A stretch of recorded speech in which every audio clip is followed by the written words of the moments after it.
Welcome to Business Models for Creators, the show where we explore the realities of people living the creator dream and help you turn your creator dream into a reality. I'm your host, Jasmine Love, and today we have a really fun guest that I've been looking forward to speaking with.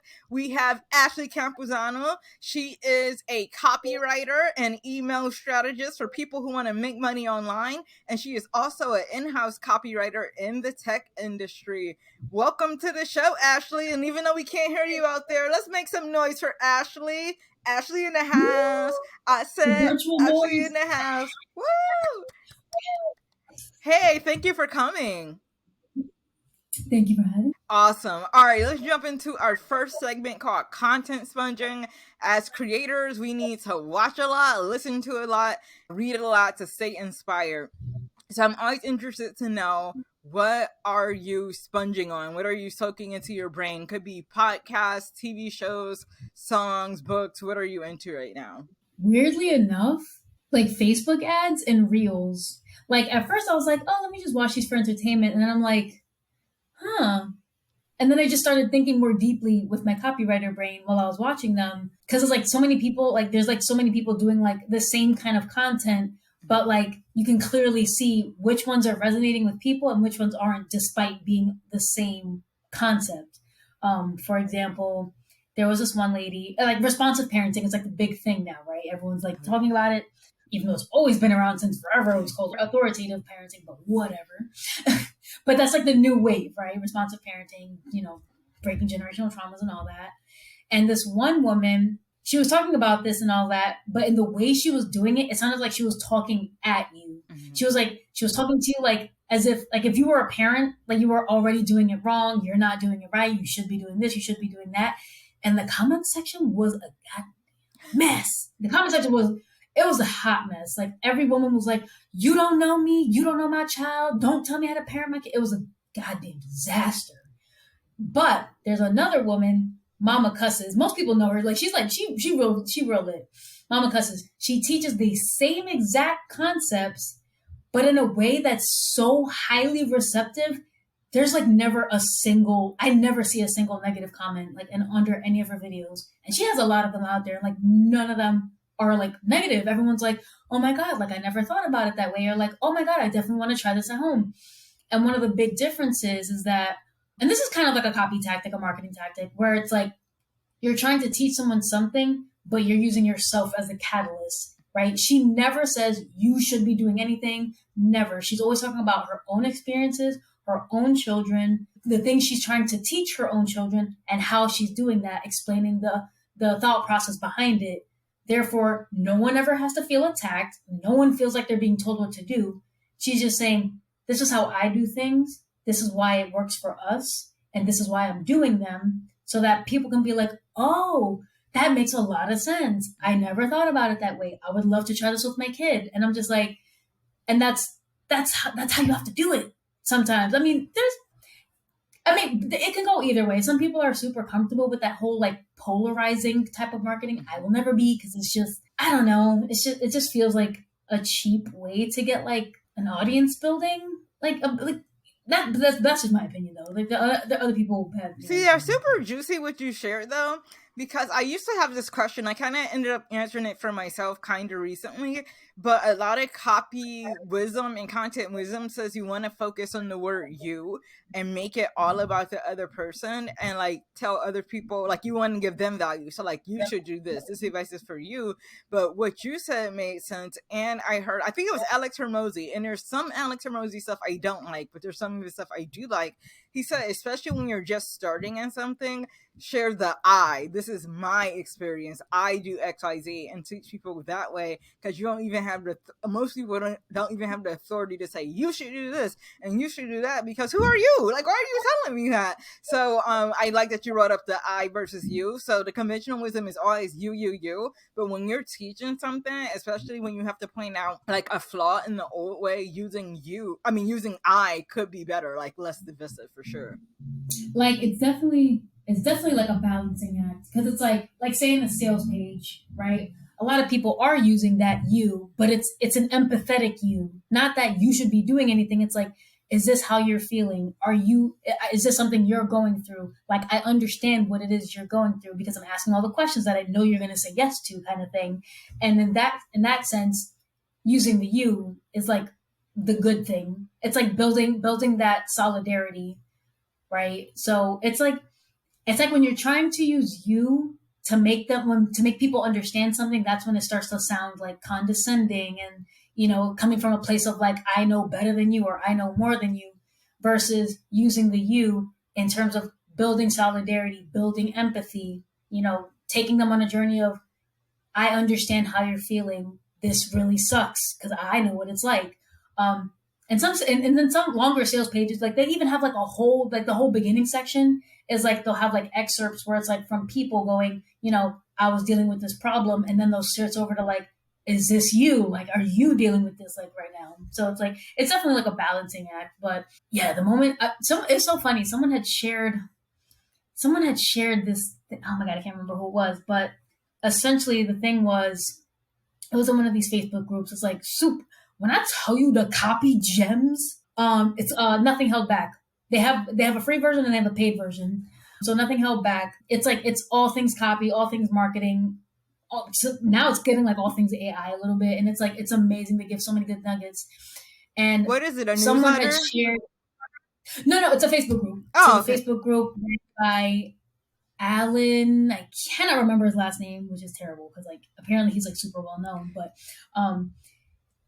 it wasn't him who shared it though. Someone else shared like something in the Facebook group where it was, you want to make people, it's like you want to teach the person that your thing is the solution, but you have to do it in a way where you make them feel smart for choosing your solution, right?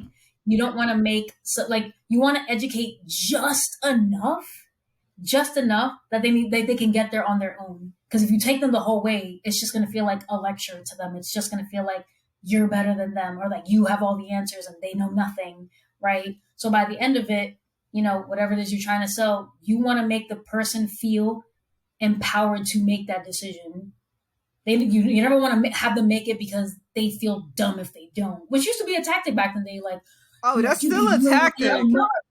Oh, so gross. Like, you'd be losing out on whatever if you don't do the. Like, why? I had to unsubscribe from someone because this was a while ago, maybe like 2 years ago, but he was selling something. I don't remember what it was, but he was like, stop being a lazy bitch and buy it. You ain't around to anything, and if you don't buy this, you don't get results because you're a lazy bitch. And I was like, what? And I unsubscribed.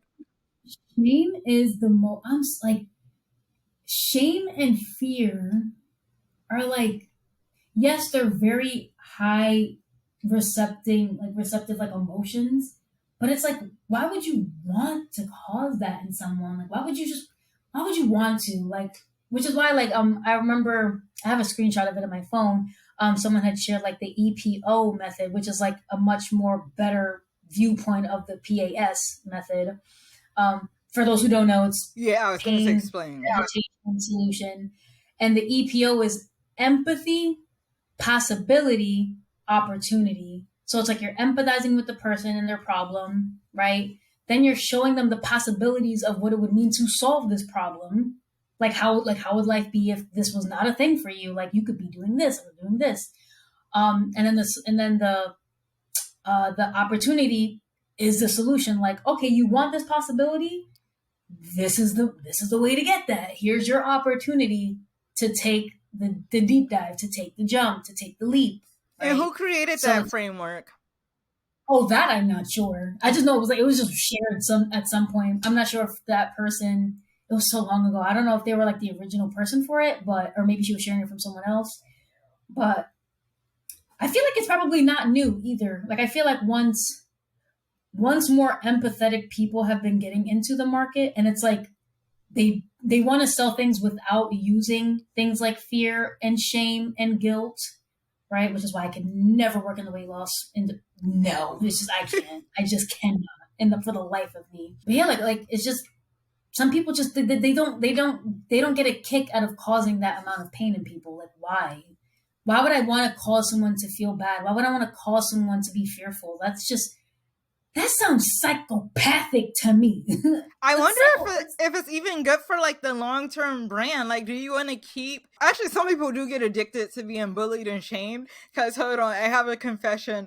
Okay, I'm listening to an audiobook and my aunt was like, are you a masochist? Like, because I'm listening to this book. And then my other friend who knows about the book was like, it sounds like you're just listening to somebody berate you. Is this a real book? But it's a book about like how to get rich in entrepreneurship, but the author like shames you for being lazy and shames you for being poor, and he blames poverty on like the actual person, and he like makes fun of people for being underpaid and like just really hardcore stuff. But like he'll throw out a little nugget of something to make your life better, and it's like in the beginning he was like, this book is going to be tough love, so they call it tough love, but in fact it's just like a form of humiliation. But it's definitely like prevalent in like books and marketing and It definitely sounds like how a narcissist would like make their partner like a long-term victim. That's what that sounds like. Okay, let me make you feel like shit, and then I'll make you feel better. Then make you feel like shit again. yeah, Then make you feel better. And I'm like, that's creepy and psychotic. it is, but unfortunately, it must be profitable if people are doing it. But I feel like it's only profitable Well, for. it's definitely profitable because unhappy people buy things. This is just unhappy people buy things, but it's like happy people buy things too to make themselves happier, and it's like that's people should be working on this. I think it would be better if all marketers of everywhere in every industry would go on the basis of that. Like you're good now, but things could be better. Versus things are shit now, like, and they're gonna get shittier if you do nothing. Like that's gross. That's gross. Yeah, I like that empathy, possibility, opportunity. I like that a lot. It was great. All right, let's dive into our next segment, a day in the life of, where we explore a day in the life of a creator, the reality in the day of a life of a creator, so you can get a feel for if this is a life you would want to live. So walk me through like the different career paths and how you found copywriting. Did you always have an interest in copywriting, or did you even know what it was when you first started? I did not at all. If I had to start, like, if we're starting from like my first job at JCPenney, I did JCPenney, went from there to like call center, then did that. After call center, I've stayed in call center and retail and customer service for quite some time until I realized I'm like, this is the worst industry that I could ever be in because I hated it so much. And then I became a child development specialist. That was a title, right? Or child behaviorist, whatever people want to call it. But my job was to help children ages 0 to 3, delayed children 0 to 3, hit their milestones that they were missing. And that I did that for about 2 years, and that was a fun gig. I ain't gonna lie. And I sometimes miss it, but you're only with the child until they're 3. So once they turn 3, you have to just say goodbye. And I'm like, I can't keep doing this. I can't. They'd be like, bye, Ashley, bye, Miss Ashley. I'm like, I cannot. I have too much empathy for these kind of jobs, too much. What inevitably really ended up stopping it was the pandemic, right? Because the agencies I worked for worked under the Department of Health. So once the Department of Health was like, nah, we just Xing everything for 2 weeks, that was like 2 weeks that I just wasn't getting paid and could not afford my apartment. So once that happened, I was like, and I was, thankfully, I was dating someone for 3 months who let me move in with them, who's not my boyfriend of 3+ years. But obviously we didn't know we'd be here when he let me move in. But I was like, once that happened, I have a lot of pride. So like, I hate the feeling of ever depending on anybody and ever like feeling like I need people. Terrible hyper-independence. I'm working on that. But that was a moment where I was like, yeah, I can't work in a job that can just be cut off like this. Like I cannot.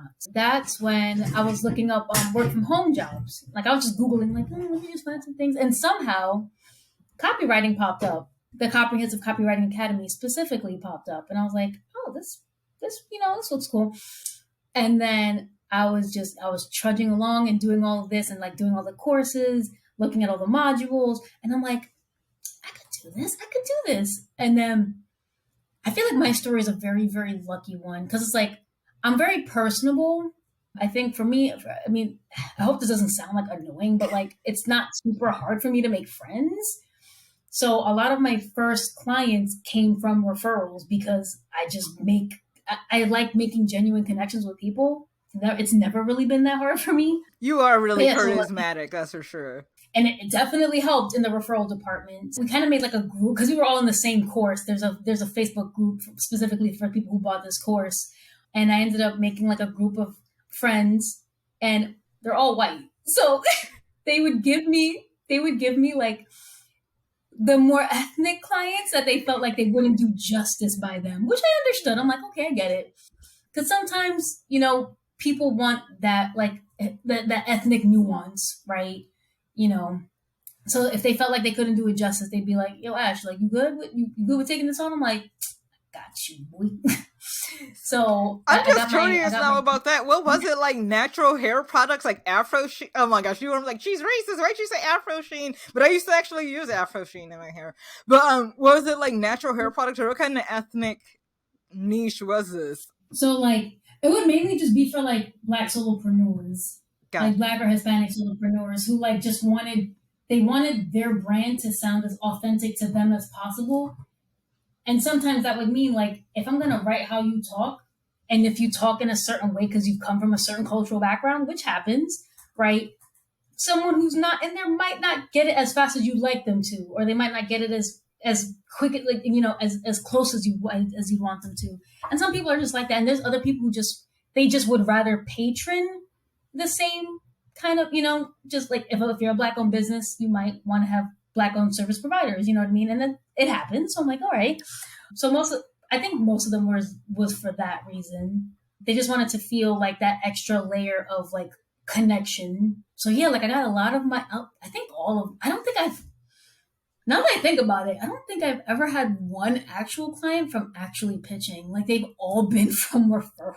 Get out. You built a whole business on referrals? Mind you, like I made like 50 something grand within like the first like 5-6 months. What? Like once I put all my money together, I mean, but I was like in security buying. So like a lot of that money was just lost. So I ended up in the red, which kind of sucked. Wait, how'd you end up in the red with 50 grand? So like I had a lot of, and I still struggle with it now, a lot of insecurities regarding like my writing, regarding, my ability to produce results, my ability to, get people's brand voice on, right the first time. And it was just like, despite having like physical, tangible evidence that what I wrote produced these results, I just kept feeling like, I'm just like, no, I'm a failure. Like, it's just, I know you need to learn more. You need to learn more. So I kept wasting so much money on info products over and over and over again, and content binging like a crazy person on $500 products, $300 a month mastermind. And I'm just like, what the hell am I doing?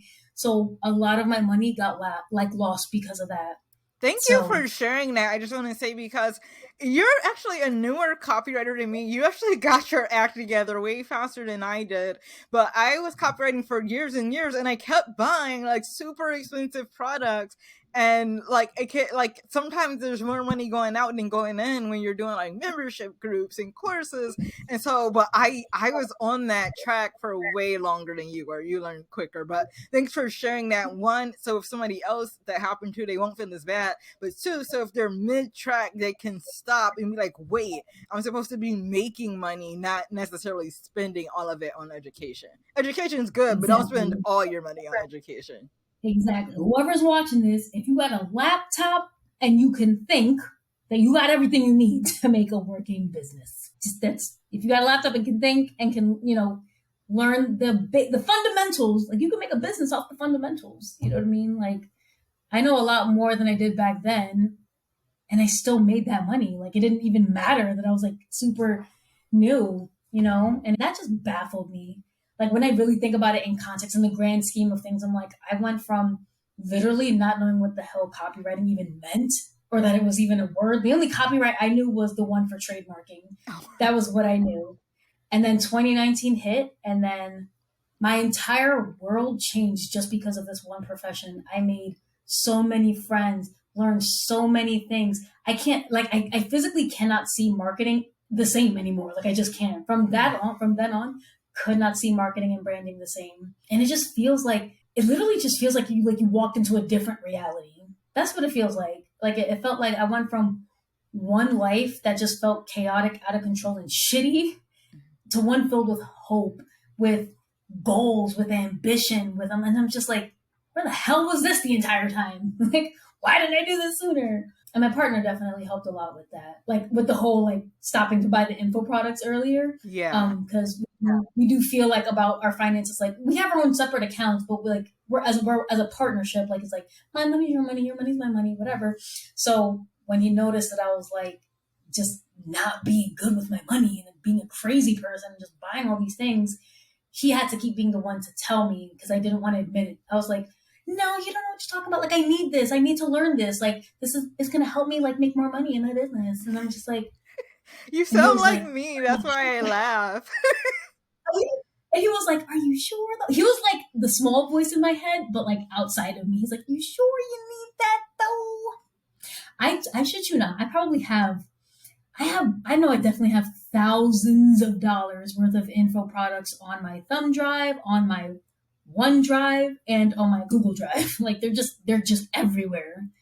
They all need to be in one place, so I'm gonna figure that out. But yeah, and like me, I have so many. Like I've there's like a link where you log into each course. I don't know where all the links are. I got to make sure I have all my passwords, and I keep meaning to put them all together in one place. With their, I don't even have them on a drive. I have them in different email accounts. Like one is on this Gmail, one is on that Gmail. Oh my gosh, it's nuts. And that's what really scares me about the info products. Like if you lose that shit, like how are you gonna get it back?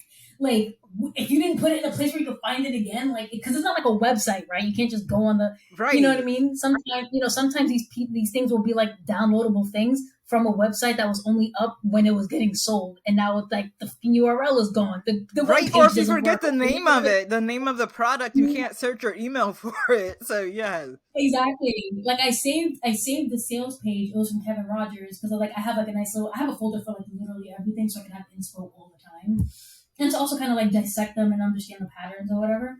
So I have a sales page folder, and like he was selling this thing called the 4x6 copywriting system. Super great. I keep forgetting to use it because ADHD, but I bought it. It was awesome. And I was like, I really loved how simple the sales page was. And then I was like, I was trying to go to it again. It's like, error, it's not here. Like, oh no. The page doesn't exist. I think it just took me like straight to, it's not the ClickFunnels. I think he was using that because it took me straight to there. And I'm like, what the hell am I supposed to do? What am I supposed to do with this? Like, this isn't a sales page. Right. So, yeah.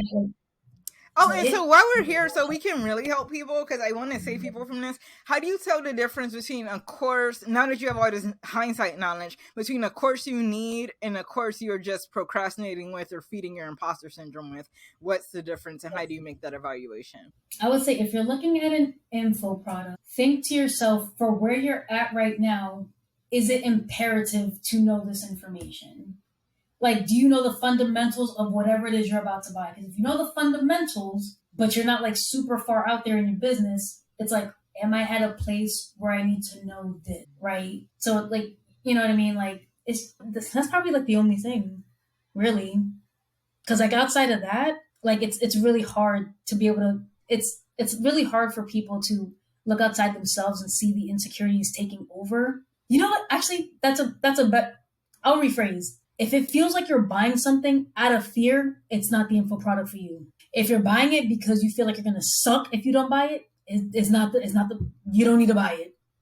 Yeah. You're buying it of insecurity. And then I'll add just in case learning versus just in time learning. This just came to me, but this helped me. So just in case learning is when you're like, one day I'll need this, or I'm not good enough, so like I need this super advanced thing, and you're just buying all this stuff and you don't know exactly when or how you'll use it. But when I start buying just in case learning, that's when you need it right now. Like I remember I was doing emails and I got hired to do a sales page, and I had never done a sales page before. So I hurried up and I found a course by Ramit Sethi, and he's really good. And he had a course on sales pages, and it had a really good payment plan. So I bought that.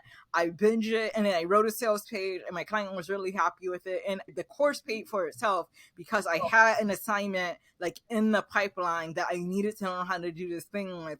And so I've done that before where like if I get hired for something new, I'll hurry up and buy a course on it. Well, I don't need to do that now because I've done copy for so many years, but when I was new, and then the course is paid for because of that assignment that I just got paid for. So I love that. You know what I love about that? I love that because it's like yes, there's pressure, but like the pressure is helping you to realize like I'm gonna be using this like right now. I'm not buying it to like have it collect fucking dust in my folder somewhere. Like right. I'm buying it because I'm going to use it for what I need to do right this damn minute. Like it's not useless, right? And now you just have it forever, right? To use it at another point in time. And you learn faster when you're applying what you learn like right there in real time. Because I swear to God, like I've read all the info products that I bought, and then like I can't remember like 70% of them because I'm not really implement. A lot of them were like email based, but as an in-house copywriter now, like we do things across the board. So I'm not on the technical side of the email side either. Like they have a whole separate team for that. So a lot of the stuff I was learning, I can't really implement in my current position. So I gotta like kind of refresh it because it's atrophying a bit. Yeah, and let's get into your current position. What went into your decision process that made you decide to take an in-house position? Because a lot of times in freelance world, in-house is demonized. Like any type of full-time job is demonized. So what went into your decision process to take a full-time in-house position? Well, full disclosure, before I got so it was a recruiter that found me on LinkedIn. And this is what I mean by like I keep wanting to call it luck, and every time I call it that, people are like, "No, you worked hard to get here." I'm like, "Yeah, I did the work, but like it just felt like the planets aligned for whatever reason." But before that, I was in this like 6-month long depression state. It was not going good. I was not getting clients. I wasn't even reaching out to get clients. Discovery calls were a goddamn disaster. Like it was bad. Like I had that, the Kruger effect where it's like you think you know a lot and then it's like you get to a point where you're like you don't know fucking anything kind of thing. And it's just I fell in that, and there was kind of like a predatory situation happening where I thought I had a mentor, and instead of actually building me, because I wanted to get to a position where he was at, but instead of seeing me as a mentee, he saw me as possible competition and treated me as such. So that felt horrifying and super disheartening, demoralizing. It sucked. Like, this whole time I'm thinking like, oh, you love my work. Great. I want to work for you. Great. Like you're giving me all this praise. And the moment I asked him, so be honest with me, like, can you tell me what it is? What would I have to do in order to get to where you are? Mm-hmm. And he basically just like, everything he said was just demonizing it, like just trying to scare me away from all of it. Yeah, well, you're going to have to talk with people. You're going to have to do, but it's like he said it in such a way where he wanted to make me scared. He wanted me to not want to do it, because then if I wanted to do it, I wouldn't work for him anymore. And I'm just like, or rather I could have worked with him. Like, right. He's a one-man show. And it was like, he was getting, it was a lot of clients, it was a lot of shit to juggle. And I'm like, I could have just worked with you. Yeah. Like, right. It didn't have to be a partnership thing. You didn't have to put my name on anything, but it's like, we could have gotten to that point. So when that happened, I fell into that 6-month long depression, and I thought it was going to just get worse because it was a straight downhill. Like it seemed like it was no end in sight to that. And then I was like, okay, like I gotta get my shit together. I gotta pull myself together. So I had fixed up my resume, fixed up my LinkedIn, and that's what I'm saying. These planets, man. Because like not even 2 weeks later of doing that recruiter found me. She was like, "Oh, I have this position. Like, would you be interested?" I'm like, "Okay." Mind you, I never heard of them from before that day. So I was like, "Oh," so I was like, "All right, let me give it a try." And then we went, and it's like, I had a call with another neurodivergent business owner, and she's great. Like, I love her. She's so awesome. I was like, I need to get on a call with her. Like, I need to, because it's like my brain isn't where it needs to be. They gave me a copy test. I had like 2 days to complete it. And my depression was being such an a-hole. I'm like, please stop doing this. I was like, I got on a call with her. And then she said something really profound. She was like, when people want to tell you like, oh, to take the leap in something, like most people can be like, oh yeah, I could just jump out of this plane and like the parachute will just eventually open. Like that's in their mind. Like I'm gonna jump first before even checking if this shit works. And I'm like, if it works, great. And if it don't, well then, you know what I mean? Where it's like us neurodivergent / anxious / depressive types. She said we need to feel safe before taking a leap. Whatever that safety means, we need to feel safe to take that leap. Like we cannot and will not jump from this airplane unless I've tested this parachute. That shit is working. It worked consistently, right? It's not going anywhere. It's not gonna pop a hole, and the string isn't gonna pop off all of a sudden. Like you have to like feeling safe lets you just jump in with your whole self versus like holding back out of fear or like just operating out of fear. And I was like, that made so much sense. And after she said that, I worked tirelessly for these 2. And it wasn't even like a big copy test either, but I wanted it to be pristine. Mm-hmm. So I worked 2 full straight days, just like looking at it, looking over it, redoing it, rewriting it. And then she called me and she was like, they want to offer you the job. And I'm like, mind you, they offered me the job. This is what makes me love my company a lot. When she first asked me like, oh, what's your salary expectations? My insecurity answer was, oh, I can do 60K. Knowing damn well in Jersey, you have to make a minimum of 70K to live as a single person and like live comfortably. But like, I was afraid. I'm like, it didn't matter that I was already freelancing for 2 years. So I was like, 60K. And then she came back. And when she said how much they wanted to pay me, I was like, I think I asked for 65, but it was 12K over what I asked for. Wow. Because they were going based off of my cost of living. So I'm like, my first in-house job is from a company who actually gives a shit about my actual living expenses and where I'm at and the state I'm in, despite them being in a much lower cost state. And I'm like, that is so crazy. Yeah, and they gave you 12K more than you asked for. So what is that, 77? I'm not a math person. I'm a words person. Yeah. Okay. I was so happy. Like, it probably sounds like so minimal to other people, but I'm like, this is from believe me when I tell you, when I was starting to like reach close, every year that I was reaching closer to 30, the fear of not having a career was setting in daily. Mm-hmm. I was like, I don't know what to do. I got my bachelor's degree in psychology. I tried the psych route. I tried it before the child development specialist thing, and I'm like, I fucking hated it. It felt I had too much empathy. It was like burning out. It was way too much, and I was like, I don't know what the hell I'm gonna do. I didn't know where my life was gonna go. I'm like, how am I ever gonna have a career? Am I ever gonna find something I actually like? And it was terrifying. It was terrifying. So when I got my first in-house position with an amazing company, with an amazing team, I was just like, I mean, I'm not spiritual or anything, but like these planets though, these planets are like, yo, we've been with this one for a little too long. Let's give her something. We've been messing with her a little too long. I think it's time to stop. And I'm like, thank you. I appreciate it. That's exactly how it felt like. Nice. And so the recruiter reached out to you on LinkedIn. What do you think it was about your LinkedIn profile that attracted her? Because I'm incapable of like masking better than other people. Like I really can't mask at all. Like I try and it's a failure every time I try. So I can only be my authentic self. I can't be any other way. Like physically cannot be any other way. And I think she just vibed with it.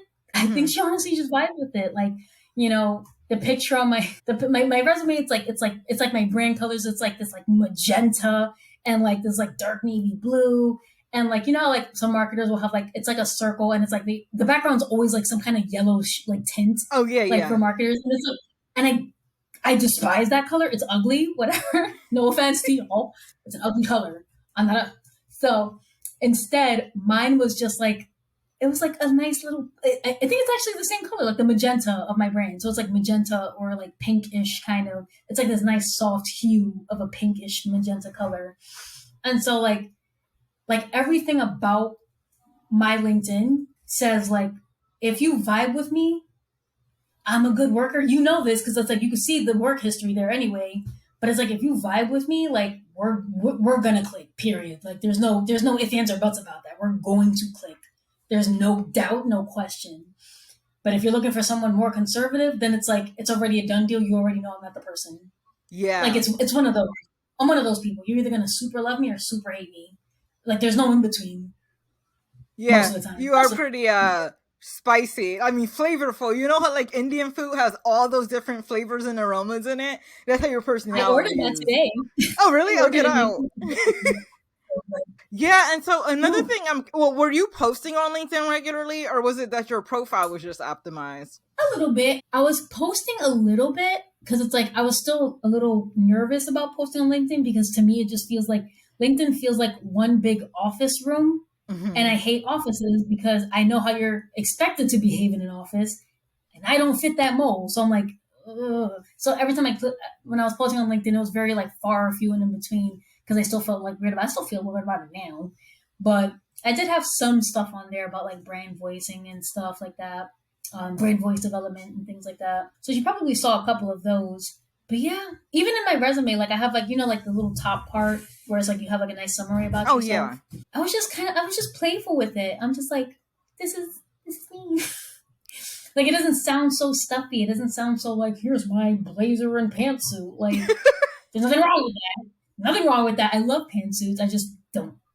For my body, I just look like they look great on me. Though I could definitely admire a woman in a pantsuit. Looks super Oh pristine. my gosh, when I was a lawyer, I used to wear the hell out of a pantsuit. I used to do the pantsuit and a little bun on my head.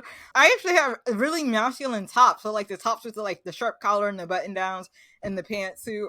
I got kind of like a little boyish build to be wearing my pantsuit, so I looked a little androgynous. The only thing that saved me is I have a lot of hair, and with my bun, I let my curls come out. But yeah, I was pantsuit. Yes, you. I feel like I feel like I have a boy body too. Like I don't have like the whole. I don't have the hourglass thing. It's Me like my neither. body's more like that Me kind too. of. You only really see a female like silhouette like from the side profile because like I got my little butt, but that's about it though. See, and I have to do the pantsuit because, like, I look young now, but I looked super young in my 20s, and I was like in law. People think like law is serious, and I'm not serious. So to like cover up my lack of seriousness and how youthful I look, I wear my pantsuit to be like sharp and serious. It's like people are gonna take me more seriously because I'm in a pantsuit. Damn it. Right. Oh my gosh, so funny. But I'm really glad I don't have to wear a pantsuit anymore. But back to your journey, another thing I'm really curious about because there's so much controversy in the Facebook groups about whether you should do a free writing test or not do a free writing test. Some people are really offended when they're asked to do a copy test for free. Some people are saying it can lead to some of the best, highest pay opportunities. And in your case, you got in with a really good company for really good pay. You like the job, but you didn't know this in advance. You didn't know it was going to go that way. So what was your decision process when they asked you to do that free copy test? I just like I kind of for me it was like the pros outweigh the cons, right? If like if someone's asking to do a free copy test, like, because I know it was going to be for a full time position, that was one. And it's like, and I was out of work for a long time. So that played a big part into that also. But like the pros for me outweighed it, right? Because they were only asking for like, I think like two emails and like one, yeah, no, yeah, like two emails and a quick landing page of some kind or something. I forgot. It was like, it was short. They were both short. So I was like, this is not a lot, for the possible benefit of having a whole ass job, Yeah. right? So I think people need to see it that way. Like, okay, if it's someone who's like super well known, has a very big following that if you do good for them, that they gonna give you some of that food from their plate, right? Like, then you better eat that free copy test. Like, granted that it's not like super outside the realm of like, I wouldn't do a free sales page. Like that's long. If it's a long sales, like that's you can't do that. Like that's a long form thing. But if it's like something as fast as oh, write me a quick email so I can send to my list and see how it does, something like that. Then yeah, like I think about the possible benefits out of that, right? Because if it's just for experience, it's probably not great. No, you did, and I want to share my view on copy tests because I did end up doing copy tests for jobs I didn't get, but then the job I did get, I didn't even have to do a copy test, which that's ironic. But the reason I don't mind doing copy tests is because I'm prone to impostor syndrome, so I want to make sure they like my work. So I don't want them to hire me because I'm cute or because I got a nice LinkedIn or social media or because my resume is good. I have a lot of degrees. That's great. But I want to make sure they actually like my copy. And like writing samples help. And I like when people like my writing samples. But if I write for their business and they're like, oh, this is boss, then, you can't come at me acting funny later. Like you said, you like my style and this is the good fit. And then I want to make sure for myself, do I even enjoy writing copy for this company? Is it pulling teeth? Am I struggling? Am I going to be happy writing for this brand? Or was this a fun assignment? Do I want more of this? So like, for me, I'm testing them out too. And I want to see, do they like my work? And do I like writing in their voice? That's another thing. Like you said, like you're feeling them out. I feel like a lot of, especially newer people, or maybe people who just haven't had a lot of clients yet, like they don't understand that you can get a very shitty client and you would find that out very quickly by a copy test, right? Right. If it feels like, if you're trying to ask them questions and it feels like pulling teeth for them to get answers out of, you already know you're probably going to get more of that, right? If they're like nitpicking every piece of your copy as if like they weren't trying to just hire like a professional, but they clearly want to just do it themselves. Yeah. Like you would know that from the copy test, right? And I've had instances like that where it's like I was so like desperate to say yes that like when I did say yes, I was like, shit, why did I do that? So if anything, if people want to use copy tests like just for their own security, they should think about it in that way. It's like, this isn't me giving you free work. This is me wondering if I even vibe with you as a client. Right. Do I vibe? Exactly. And as long as it doesn't take, I want to say no more than like an hour, 2 hours max of whatever copy test like someone's doing. Oh yeah, don't let it be something crazy. Yeah. No. I had somebody come at me with a crazy copy test before, and that was all I needed to fill them out. They're like, can you do blah blah blah blah blah blah? Oh no, exactly. We are not a good fit. If the copy test is sounding like a whole project, like that's a little sus. Yeah. That's a little sus.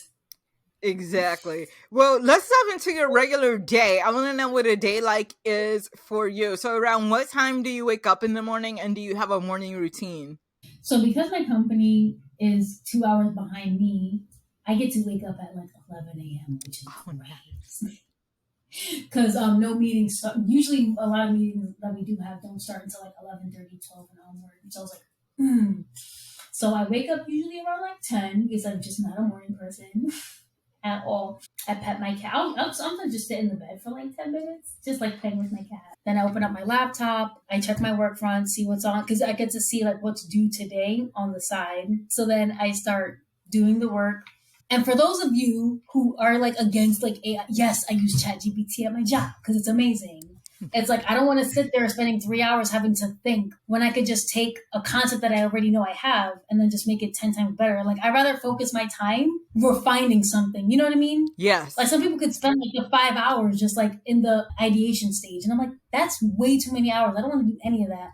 I have a concept, but I'm not going to spend 5 hours trying to materialize this concept because it might come later anyway. So I'd rather just like, all right. How do you use ChatGPT? I'm really interested in AI these days myself, so I'm actually glad that you use it. So, okay, first of all, what type of copy do you write for your job? Are you writing web copy, emails, landing pages? Like, what is going on over there? Landing pages, a lot of social media stuff. I also do case studies, which I guess was still kind of like a landing page, to be honest.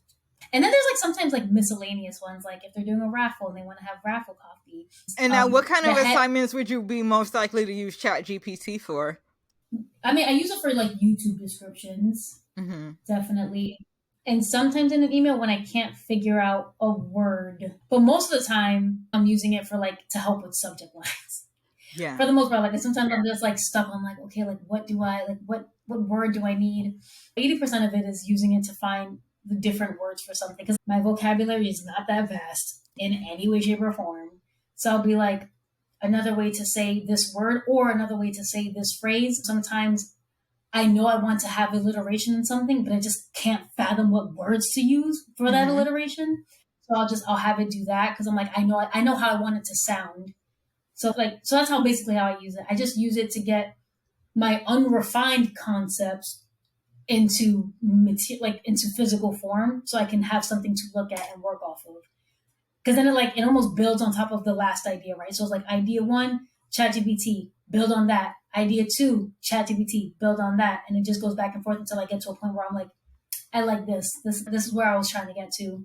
And for some people, they could just, their brain can go straight there, which is kudos to them. But like my brain just, it does for some things and it doesn't for other things. So it just cuts down a lot on the time from like staring at a blank screen or like feeling groggy because I ate a fucking sandwich, like you know what I mean? Just things like that. That's what I use it for. Yeah, that's awesome. Yeah. And then do you time block, like have like this part of the day is for research, this part is for writing, this part is for editing, or this part of the week is for research, this part is for writing, editing, or do you go intuitively? Like I'm feeling like writing right now, so I'm gonna write. I feel like editing right now, so I'm gonna work on editing. How do you do that? So because of just the way the company operates, the research part's already like done for me, which is great. So I have like all the materials I need. Really what does change is like their messaging theme.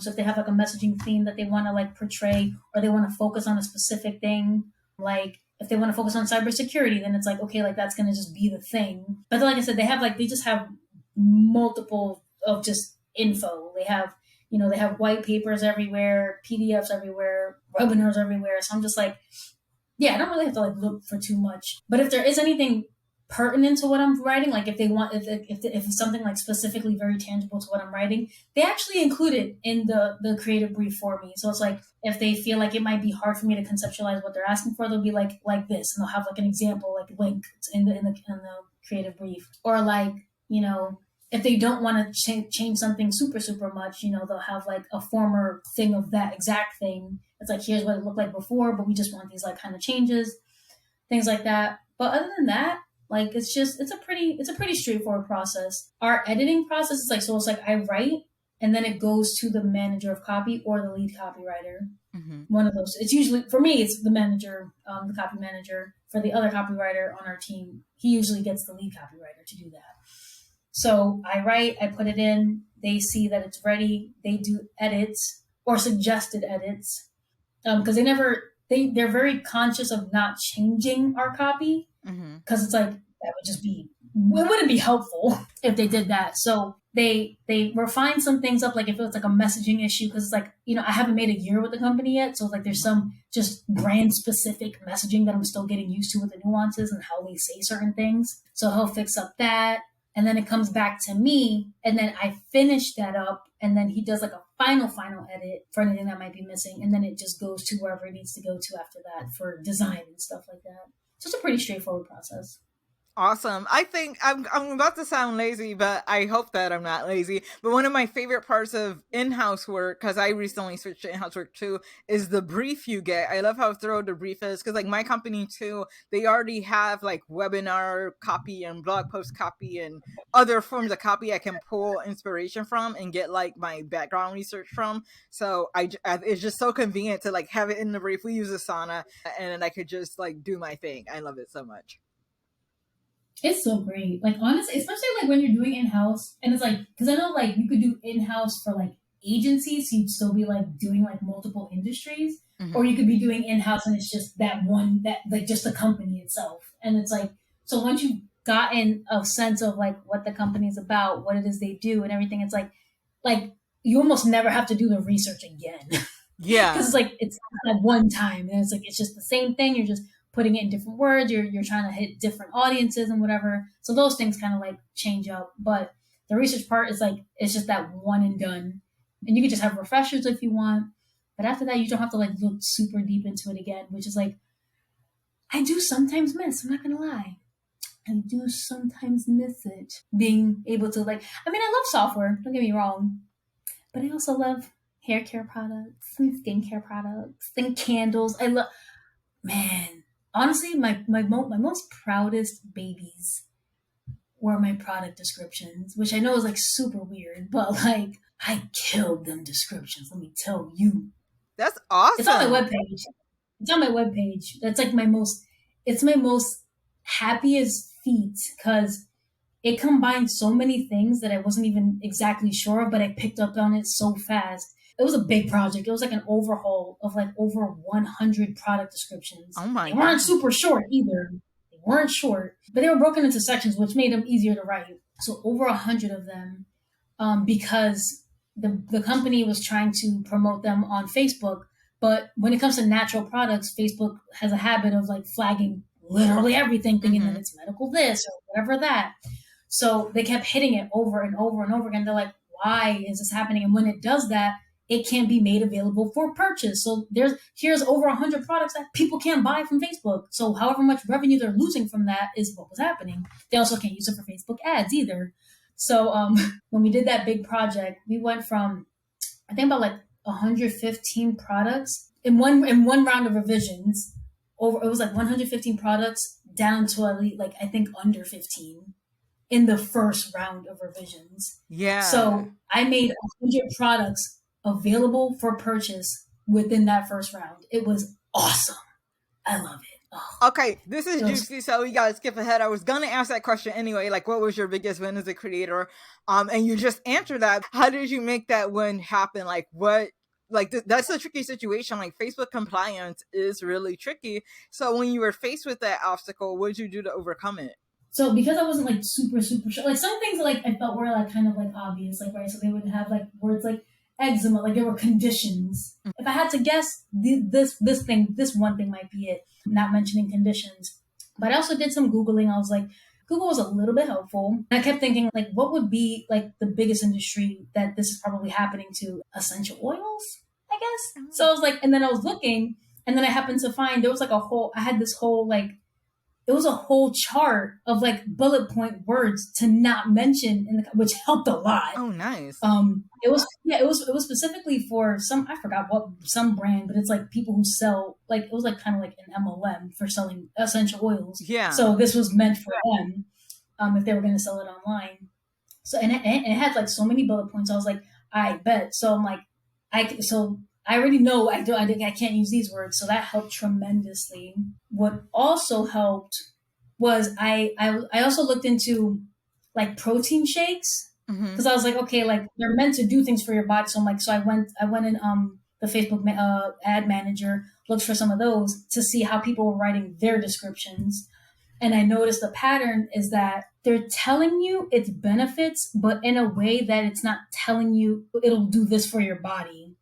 It's like you have to say it in such a way where it's like, these are the benefits of it, but I can't say this will do this for your body. Because then you're saying that it's promoting or affecting a systematic piece of your body, whether it be your inside or outside. And Facebook doesn't like that because then it's going to be flagged as health and medical. So I was like, that made sense. Like say a skincare product has like vitamin E. I could say like, vitamin E has antioxidants for growing full and healthy hair. I'm telling you it could help you, but I'm not telling you. Right. You know what I'm okay. saying? So it's vitamin E has antioxidants for full and healthy hair, not because we include vitamin E, your hair is going to grow 6 inches in 10 months or like whatever. Because once you say it that way, it's being deemed as you're saying that this product affects, it affects, changes, or promotes a systematic function in the body, and that's going to be flagged as medical, right? Because it's they're not going to let you sell something that actively does that to a body, right? At least how they're going to see it, right? Because then if something goes wrong, it's like, what if you were buying like some medication on Facebook ads, and then it's like you die? Like they're trying to prevent all of that from happening. So you can say things like that, like vitamin E, great for like growing full, long, healthy hair. Vitamin A, great for supple skin. Oh, you also can't use anti-aging. They don't like that word either. Oh, interesting. So you can say things like, you can say soft, smooth, supple, any other adjectives that mean younger skin. But you also can't really say younger skin either, because then it gets flagged as ageist. There's a lot of, it was a trip doing the Google research for that. Oh my God. I don't even know how I managed, to be honest. Like my brain was just working 10 times better back then. Yeah, but you did it, and you were able to bring in so much more revenue for them because you got products that were blocked to be able to be sold. So that's awesome.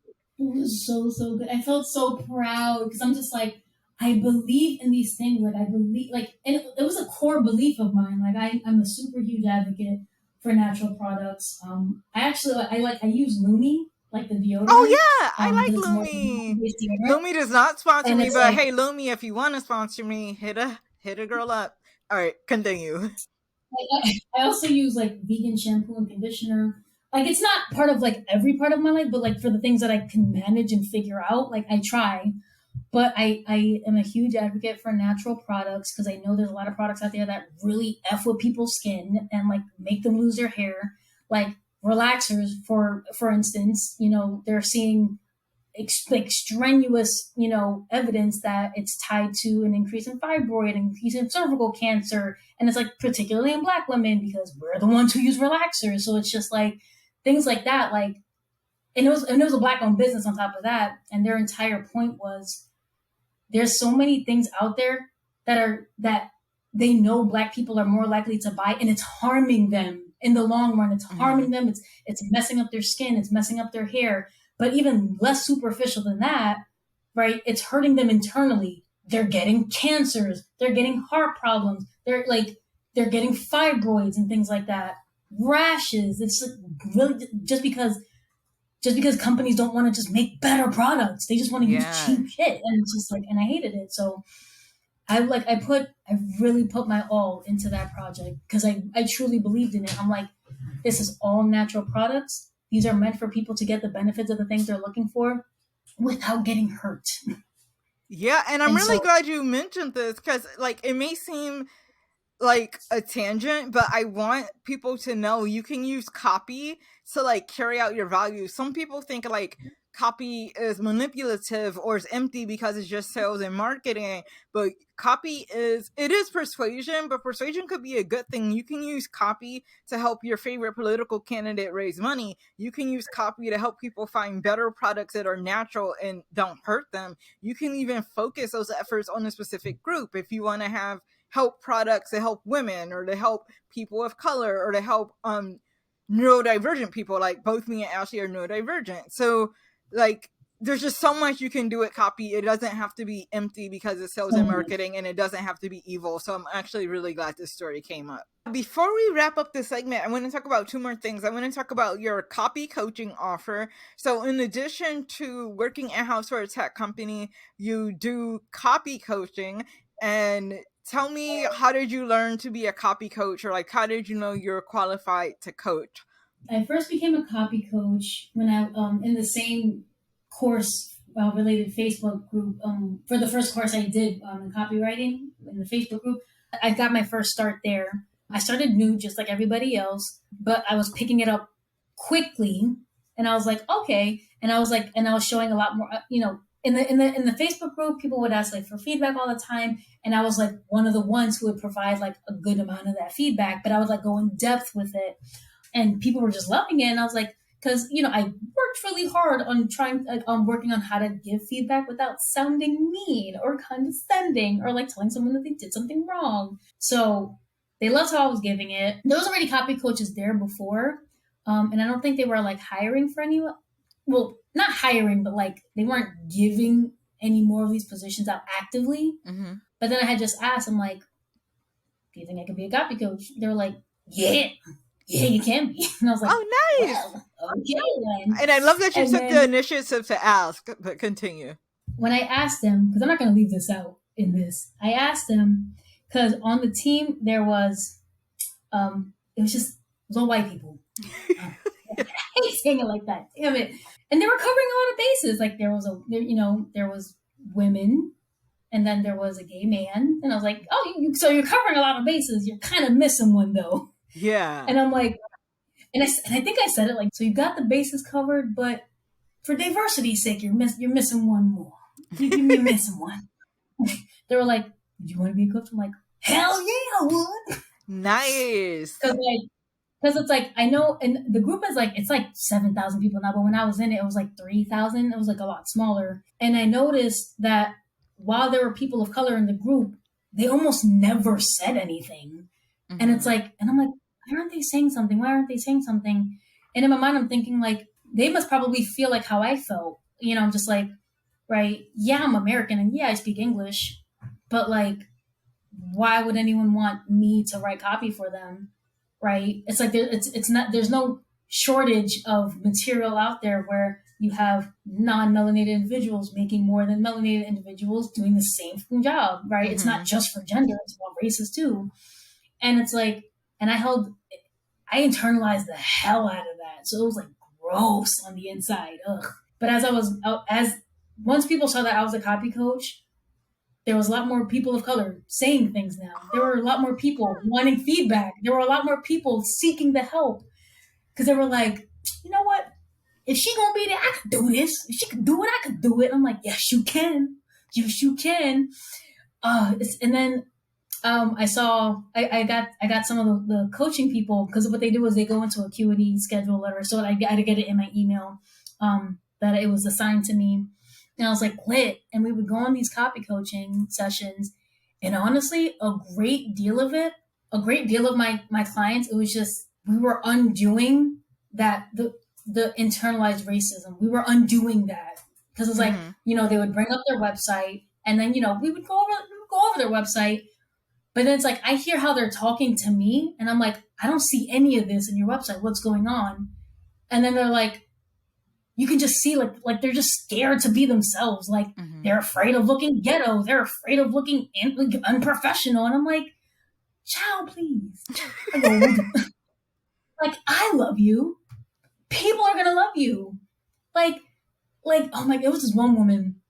She had a pretty big personality. And I'm just like, and it's like, I'm reading it and it sounds really strong. And then I see you minimizing yourself as I'm going along. This is in the about me page.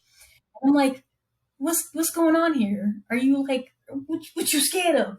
She's like, I want people to like me. I want people to like me. Because it's like, the fact of the matter is, we as of right now, we're not the ones that hold the most of the capital. It just is what it is. This is a reality. We can't just deny it.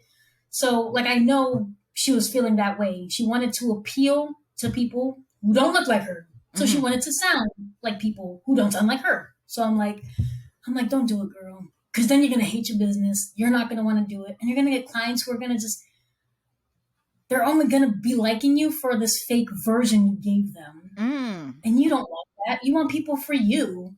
And it's like, and I struggled, like, it took me forever to get my webpage together for that exact reason. Like, I'm reading it and I'm like, what the am I even reading? Like, this isn't me. If someone read this, they're gonna be like, what the you don't talk like this. Like, what are you doing? And I'm just like, I don't know. But that's what was happening. So a lot of my coaching sessions were just that, like breaking down internalized racism, thinking outside the box of systemic and institutionalized racism, because I know that's just an added layer on top of imposter syndrome, and it's annoying. So it's like we did a lot of that work together. We did a lot of like empowering work, like self-confident work, because they had the chops. But I'm like, if you're gonna hold yourself back, it's gonna look like you don't. And I just want to highlight you, Ashley. You have you're so young, but you've already made such an impact on so many people's lives. And your behavioral psychology job, you help so many kids.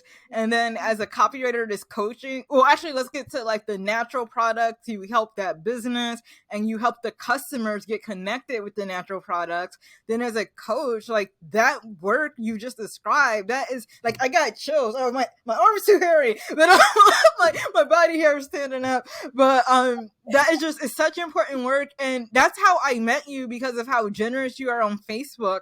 I wasn't in that group, but I was in the Black Copywriter Coalition group. I didn't have an in-house job yet, but I was considering getting an in-house job, but I'm neurodivergent. Like, I'm not only Black, I'm neurodivergent. I have ADD and anxiety and just like this really crazy brain. And so I'm like, oh, I have to say freelance because nobody will want to work with me. Nobody will like me. I have a weird brain and I'm a woman of color. But then you post it when you first got your job and how much you were getting paid and how you were just through a clinical depression when you got the job. I was like, oh my gosh, if she can do it, I can do it. And like, I went forth and pursued it like really hard. And I got a job just like a month or two after you. And because I saw that post and you were so generous in it. So you made like, I'm getting teary too. But yeah, you make such a big difference. Go ahead, ugly cry, girl. We gonna do it like it's Oprah. And no, if it starts, it will not stop. I can't. I'm teary behind the glasses. I definitely want to get into posting more often. Like I've been ever since I got the in-house job, I just felt like my brain has just been really tired, so I haven't like been posting as much. But I definitely want to get back into it. I've been cheerleading like my friends for quite some time, like offline, right? Because I have two friends that are like new mothers. They're like struggling, and so I've just been I had to like I was taking on this like cheerleader role. I'm like, I might not be able to do it for myself all the time, but I damn sure can do it for my friends 100% of the time. So I'm like that. Yeah, Like, your social media presence is what's up. Like your posts always uplift me, like all the time, and I always learn stuff. So yeah, for sure. You are so cute. But to wrap up this segment, let's go into your night routine. So how do you end your work day and go into your night routine and prepare for bed? Oh, I'm terrible. My sleep schedule has been garbage. Like absolute trash. I mean, I've been playing Borderlands 3 for like the past like month. It feels like so. I stay up until I'm just dead shot tired. Oh, I forgot you were a gamer. That's right. I wish I wasn't, because I'm just like as soon as I'm finished with my work, and sometimes when I need to be finished with my work before it needs to be, before I start playing, I'll just play for hours and hours and hours, and then it's like, oh, it's 11:30. I'm not tired yet. hour. And I'm like, so it's 2 p.m. It's 2 a.m. We should probably get to bed. I'm like, yeah, we should get to bed. But my sleep routine is dark. Oh, I should work on getting. I was thinking about like using melatonin, but I haven't. I don't know. I haven't figured it out yet. Yeah, I mean, and now you're hilarious. You're like, I don't sleep. Oh, I'm tired. I'm already thinking about all the sleep that I didn't get. Ooh. Oh my gosh. I'm glad you shared it though. Everybody else on every podcast has like the perfect night routine with the perfect night supplements and the cool, like actually I want one of those cooling mattresses. So a lot of the like life hack people, they have these mattresses, they get cold because like you sleep easier when your body temperature drops. So like all the like productivity influencers stuff, they have like these cooling mattresses and these rituals, but you're surviving barely, but you're surviving despite not having a night routine and like all the supplements and the night mask and the cooling mattress and all that. I just can't. Like, I watched this YouTube video. I think it was a reel, and this girl was like, she was talking about. I think she was also like neurospicy, which is the entire point that I watched it. And I was like, she was saying that instead of going for like perfect consistency, she wanted to just try and be like persistent in what she was trying to accomplish. So like she was like, take my facial routine, right? So before she goes to bed, she has like a face, like, nighttime routine. On her high energy days, she does the whole kit and caboodle. Mm-hmm. On her low energy days, she still does it, but it's like the bare minimum that she knows she can do with that energy level. Oh. Because she was like saying like, if I try to tell myself I'm going to do the whole kit and caboodle, even on days where I really know I'm just cannot, like, why go through the process of feeling like a failure when I know that's going to happen? Like, if I have an energy day, I'm not going to do that. And then you're going to feel like a failure. You know what I mean? And then after that, that feeling of failure sets in and becomes a cycle. And then you're like, why even bother do it in the first place? And then you stop doing it altogether. And it's a whole... See, that's a juicy gem. And like, I wish I had learned this years ago. I used to have these like really elaborate, I had more of an elaborate morning routine, not so much an elaborate night routine, but like I had to get it perfect and I had to get everything in. And if not, I would freak out. But this is important, like modify your routines, your workouts, your rituals based on like, I learned this from my therapist actually. Each day we wake up differently. Like you're not going to have the same amount of energy or the same vibe or like ability and bandwidth every day, especially women. Like, don't be sexist against us men. Like, this isn't an excuse. People are like, yeah, women are inferior. That's not what I mean. But our hormones, our hormones shift like day to day and week to week. So like you don't have to, but it's easier if you give yourself some grace and like adjust according to like how much gas you have in the tank that day, for sure. Because I'd be waking up wanting to choose violence quite a number of times. So, wanting to choose violence. But my morning routine, though, as simple as it is, like, I try to think about, like, what is the goal I'm trying to reach, right? So, with the things I do in the morning, my goal is to not miss an assignment and not be late and not have like shit getting delayed, because then that delays other people's work and it becomes a problem. So I'm like, whatever I need to do to prevent that from happening, even if it's the bare minimum, that's what I do, right? So it's just checking Workfront. Is there anything due today? All right, those are the things I need to get done today. Whereas if I didn't check Workfront or I checked it like too late, I'm like, damn, like I didn't even know I had to do this today. Now it's like, will I even get it done today? Now it's going to be late for tomorrow. It's like, oh, it's just no. Like it's easier, so much easier to plan my day, or how much, like mentally plan my day. It's like, okay, if I have like 3 things to do, realistically, they might take me this long to do it. And I'm like, okay, like what time do I feel like I would have enough energy to do it, kind of thing. So, but yeah, but because my nighttime is just, there's nothing really to do. It's just. If people want more Ashley Campusano, where can they find you? KitKatCopy.com. That's KitCatCopy.com / though, because I don't take on new clients, but / copy -makeover, one word. You could definitely find more about that service on there, and I would love to do it for you. So please book it or message me if you have any questions. Awesome. What's your email address if somebody wants to message you? KitKatCopy@outlook.com. KitKatCopy@outlook.com, right? Awesome. Well, thank you for listening, Creator Kings and Queens. I hope that you learned something new. And until next time, keep creating. Thanks for listening. Be sure to come back next month to catch part 2 of this fabulous interview with Ashley Campusano.